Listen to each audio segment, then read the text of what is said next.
Dan salah satu nikmat yang luar biasa yang Allah berikan kepada kita adalah nikmat sehat.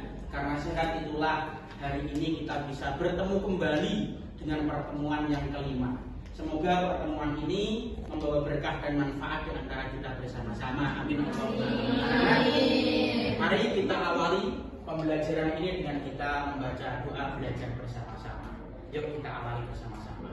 A'udzu billahi minasy syaithanir rajim. Bismillahirrahmanirrahim. Rabbis shrah li sadri wa yassir li amri wahlul 'uqdatam min lisani yafqahu qawli. Amin ya rabbal alamin. Anak-anak yang Bapak dan hormati, hari Kamis itu hari yang spesial karena kita jarang ketemu. Hari Kamis kemarin ada acara hari pramuka dan juga lomba-lomba sehingga kita tidak bertemu. Dan hari ini kita dipertemukan kembali. Anak-anak, sebelum Pak Wildan melanjutkan materi di bab kedua tentang hudud dan juga hikmahnya, Pak Wildan ingin mengulas kembali materi sebelumnya tentang jinayah. Kemarin Pak Wildan mengatakan bahwa kita sudah sampai materi pembunuhan. Pembunuhan dibagi menjadi berapa kemarin? 3. Satu, pembunuhan sengaja. Kedua, pembunuhan. Tiga, pembunuhan. Kalau pembunuhan disengaja, apa hukumannya? Dikisos. Kalau keluarga memaafkan, apa hukumannya?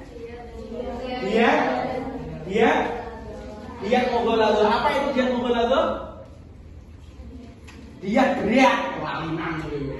Dia berat. Apa hukumannya dia berat itu? Berapa ekor unta?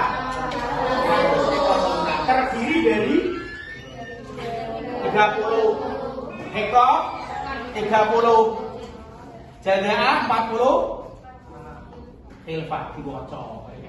Oke, yang kedua adalah pembunuhan seperti sengaja. Apa hukumannya?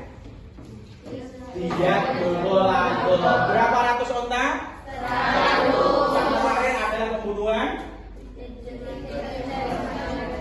tersalah. Apa itu tersalah? Tidak ada niat membunuh tetapi apa hukumannya? Dia mukhafafah. Berapa ratus unta? 100. Oke, sekarang kita akan membahas tentang di bab 2 tentang hudud dan juga hikmah. Oke, teman-teman, sebelum kita membahas tentang hudud dan hikmahnya, Pak Wildan ingin bertanya, apa itu hudud? Apa itu hudud? Apa itu hudud? Hudud itu gampangannya itu adalah tindak pidana. Oh mau? Iya. Gampangannya itu tindak pidana. Artinya apa? Tindak pidana yang dilakukan oleh manusia karena melanggar perintah Tuhan, gampangan ini, sehingga dia dikenai sanksi. Apa tadi? Dikenai apa? Sanksi atau hak. Teman-teman lihat, sebelum kita membahas panjang lebar, kita lihat video berikut ini. Sorry. Tak kira arahnya satu. Yuk.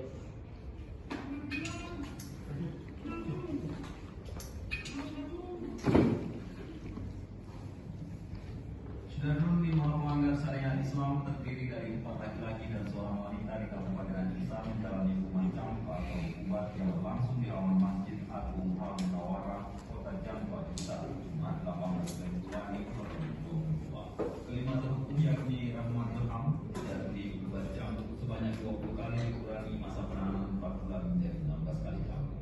Terbukti melanggar pasal 25 ayat 1 Permen Nomor 2014 tentang jinayat. Dan terhadap terpidana Jurima Andam dijatuhi hukuman cambuk sebanyak 7. Kira-kira itu bisa diterapkan di negara kita Indonesia atau tidak? Tapi di Aceh bisa. Karena Aceh itu ada perda, ada peraturan daerah yang memang memperbolehkan adanya syariat Islam. Artinya ya wabil khusus ada diperbolehkan. Teman-teman kembali kepada konteks kita. Nah, ruang lingkup hudud itu banyak sekali. Tetapi ini karena waktu yang memang hanya 2 jam, Pak Wildan ingin membahas tentang zina dan juga minum minuman keras. Oke, dibaca bersama-sama. Apa ini? Larangan zina dari atas selamat dunia dan akhirat. Oke, yuk kita bahas tentang zina sekarang. Pengertian zina. Zina itu apa sih? Anak-anak SMA pasti sudah tahu tentang zina. Zina itu apa sih? Apa berarti zina? Yang dilarang dalam Islam. Iya, dosa besar. Maksudnya pengertiannya apa?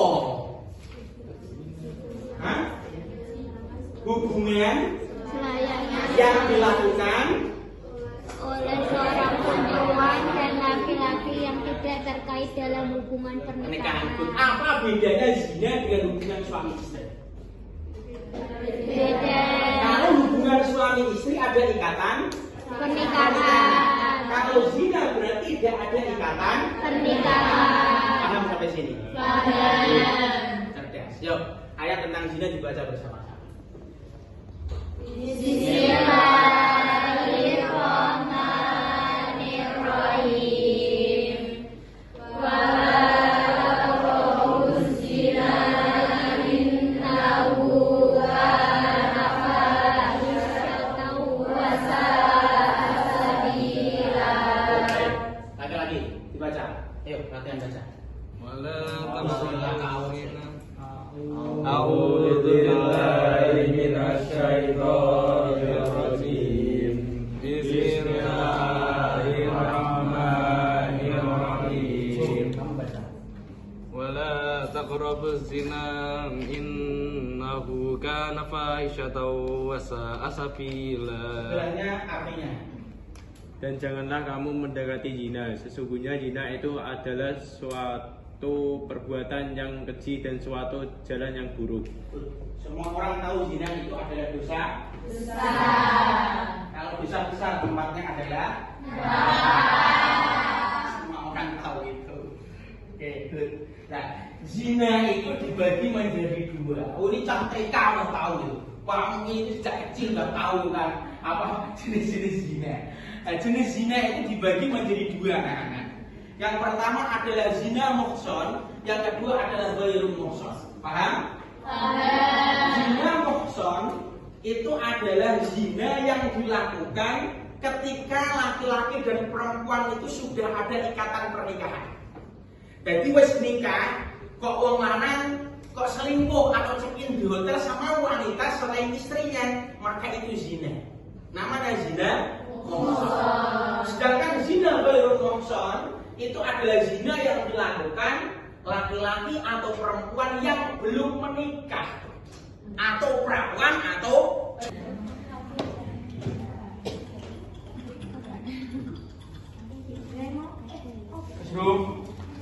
Assalamualaikum warahmatullahi wabarakatuh. Waalaikumsalam warahmatullahi wabarakatuh. Kami dari kelompok 1 akan mempresentasikan hasil diskusi dari kelompok kami. Perkenalkan, saya Hesifa Janjiratul Wirahma sebagai moderator. Ada Kilas sebagai anggota dan masih banyak lagi. Pertanyaan pertama yang akan dipresentasikan adalah, apakah kalian setuju atau tidak setuju dengan penerapan hukum hudud? Jelaskan alasanmu dengan mempertimbangkan moral, keadilan, dan dampak sosial. Hasil diskusi dari kelompok kami adalah setuju. Secara prinsip, hudud adalah bagian dari syariat yang bertujuan menjaga 5 makosid agama, jiwa, akal, keturunan, harta. Ia tegas memberi efek jera dan bersifat preventif. Namun syaratnya ketat, harus ada keadilan prosedural. Pembuktian kuat, tidak ada unsur pemaksaan atau kezaliman. Bila ditegakkan dengan adil, hudud dapat menekan kejahatan dan menjaga moral. Bila tidak adil, justru memicu konflik dan ketidakpercayaan. Yang nomor 2, kedua, bagaimana menurut kalian jika suatu negara belum menerapkan syariat Islam, tetapi tetap memiliki hukum pidana modern sebagai modern seperti penjara, denda atau rehabilitasi? Apakah hukum modern cukup untuk menjaga moral dan ketertiban masyarakat?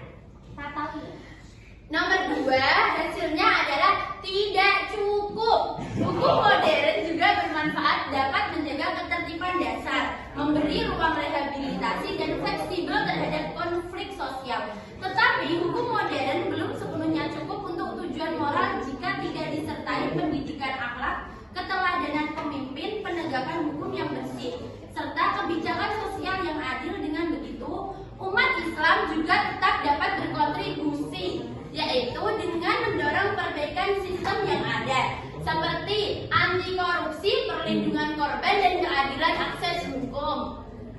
Sekian hasil diskusi dari kelompok kami. Apakah ada yang ditanyakan? Sebelumnya aku sudah mantap.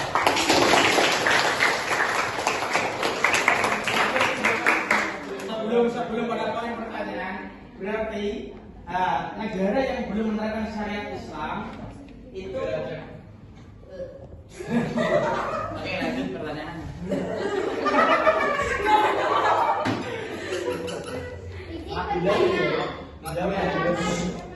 Ya, tidak usah ya. Izin bertanya.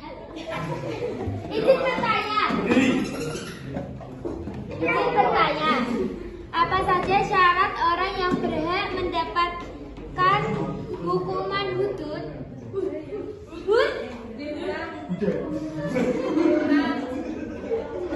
Apa saja syarat orang yang berhak dikenakan hukum hud?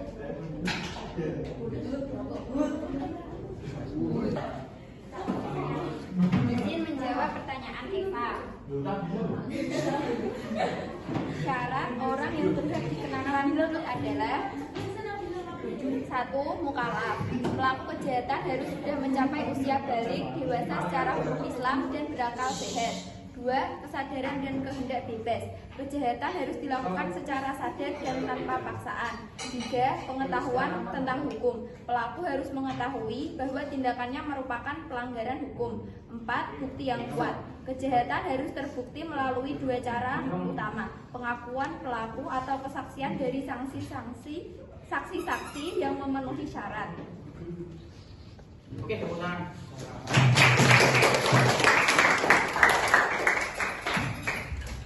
Oke, bisa kembali ke tempat. Baik, tepuk tangan sekali lagi. Anak-anak yang dirahmati oleh Allah, terima kasih anak-anak sudah presentasi dan presentasinya luar biasa semua. Tepuk tangan. Ya.